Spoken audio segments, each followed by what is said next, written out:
Well, here we are guys, it's Expansion Eve, and things are getting closer to being reality, as we now know for certain who will be ultimately exposed and up for the taking for the Kraken. So, rather than do a mock draft, now that the big names are officially out in the open, I decided to go over a select few players and give my opinion on the likelihood of each one getting taken. And with that, release the Kraken. Since expansion drafts don't take place every year and rules tend to fluctuate, so that everyone's up to speed on everything, here's an excerpt from the NHL website. In summary, any UFAs who garner interest from the Kraken have been allowed to be interviewed and to begin contract negotiations with the team. Once a contract is submitted by the deadline, it will count as one selection from the respective NHL team the player had last played for. With that being said, while Alex Ovechkin, for example, is technically available, we pretty much know at this point that his contract is in the GM's office, all drawn up, ready for signing. But on the inverse side of things, players such as Colorado's captain aren't being protected with a certainty that they'll return once more. In fact, it's been widely known for quite some time that Landeskog and his longtime team are vastly far from any sort of contract agreement, as number 92 was quoted telling The Athletic that he was disappointed in how the talks were going. Joe Sakic, who is known to be on the cheaper side when it comes to granting sizable deals, might just be about to lose one of his key players. Even though the St. Louis Blues have been chomping at the bit for the forward services, if Seattle were to prevent something to Landeskog,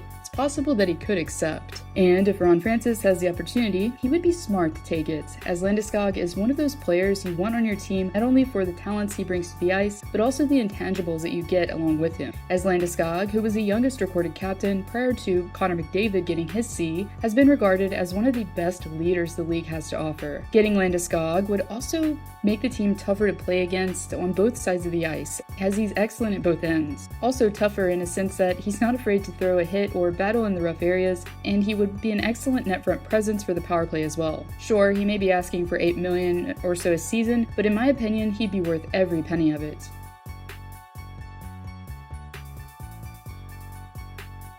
Another big potential grab for Francis here is Vladimir Tarasenko. As a forward who has been disgruntled as of late with his club, is looking to move on from St. Louis as soon as possible. Tarasenko, who has battled injuries, is coming off of an off-season with only 14 points in 24 games played. Prior to his shoulder setback though, number 91 was one of the most lethal snipers in the league, as he was able to consistently notch over 30 goals impressively for 5 consecutive seasons. This past track record, compared with his Stanley Cup experience, could be enticing for Seattle on the surface, but given his recent woes of inconsistency, it would be a major gamble to bring him to stay, hence the word stay, given his $7.5 million price tag. Now, with that being said, this could very well get interesting, as according to of the fourth period, some teams have reached out to Seattle inquiring about Tarasenko in hopes that they'll draft him, only to trade him off with retained salary. If Francis finds alternative routes to fill the right wing position efficiently without him, I think it's highly probable that we could witness this scenario play out here shortly, if the right deal were to present itself.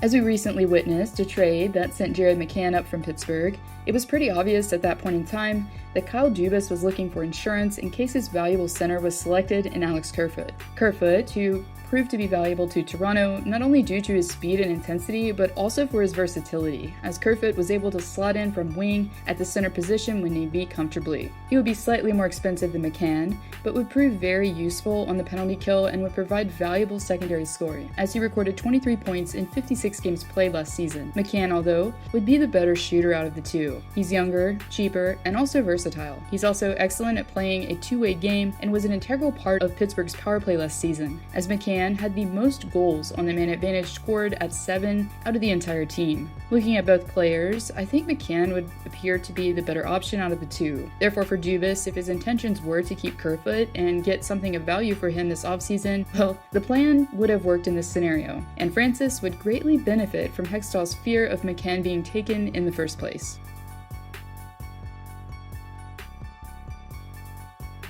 One of the biggest names to trickle out in the open that's going to be available for the Kraken's choosing is that of former Vezina winner Carey Price, as Montreal seemingly shocked the hockey world as it went along with the notion that protecting Jake Allen and allowing Price to waive his no-movement clause was their best option moving forward. The interesting twist here is the clause is only going to be waived for the purpose of claim, meaning that if Price were to be selected by Seattle, his clause would still be effective, meaning he would have a hand in his fate and would have to give consent again before he was traded. So if Francis saw Price as Seattle's Fleury per se and brought him in willing to take on his $10.5 million cap hit for the next 5 seasons, he wouldn't be able to trade him away without getting the goaltender's okay on it. Now, according to the Habs organization, Price is nursing injuries to his hip and knee, and according to Pierre LeBrun, his knee could require surgery. Despite Marc Bergevin being hush-hush around the media regarding the issue, Seattle is doing their own research into Price's medical condition. I could definitely see the fit for Price, however, as he played junior hockey for the Tri-City Americans, a team based in Washington, along with the fact that his wife Angela is from there as well.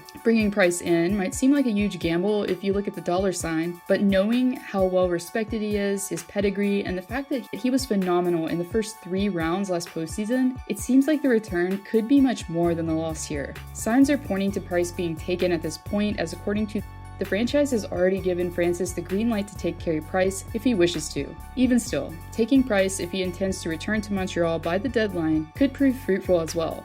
Either way, from the short-term perspective at least, it seems like a win-win to me.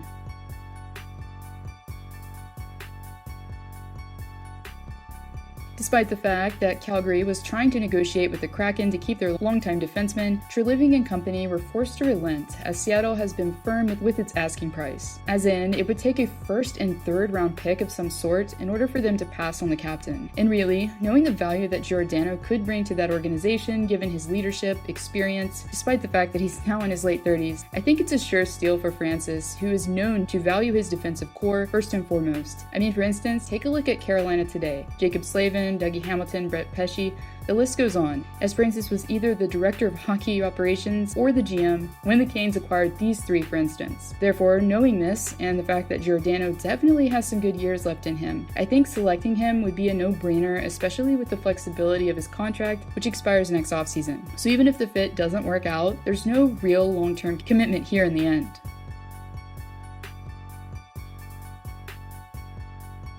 Yet another big name to surface, likely due partially to the flat cap, is Matt Duchene's. Similarly to another potential selection by Seattle in Jason Zucker, who has also struggled with his current team, Duchene, prior to joining Nashville, was an offensive force to be reckoned with.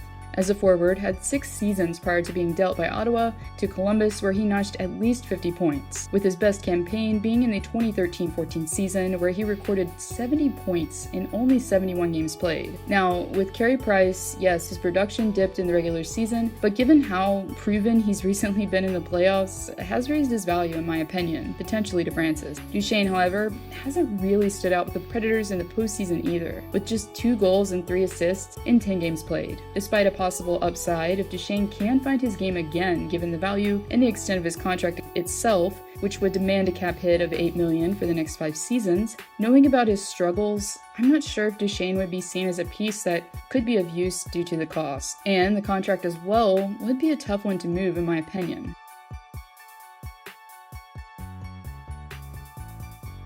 Another player who hasn't had much success with his current team is Max Domi. After coming in from Montreal, Domi was seen as a possible solution at center that the Jackets were in need of, but it quickly became apparent that the forward was not a true replacement for Pierre-Luc Dubois. And from there, Domi seemingly continued the same pattern that was displayed in Montreal, as in moving up and down in the lineup from center to wing and back and forth. After having the incredible season he had in Arizona with 72 points in 82 games played, Domi unfortunately hasn't been able to recreate the magic anywhere else. After recording 24 points in 54 games played in his debut season as a Jacket, Domi, who will be a UFA next offseason, is set to earn $6 million in this campaign. While his soon-to-be expired contract may seem valuable on the surface to Francis, given his track record of moving from team to team, unable to regain the form he had in the desert, it doesn't seem like a logical move given the current cap situation league-wide, as in it would probably be pretty difficult to find a suitor for number 16 at this point in time and to get a decent return simultaneously.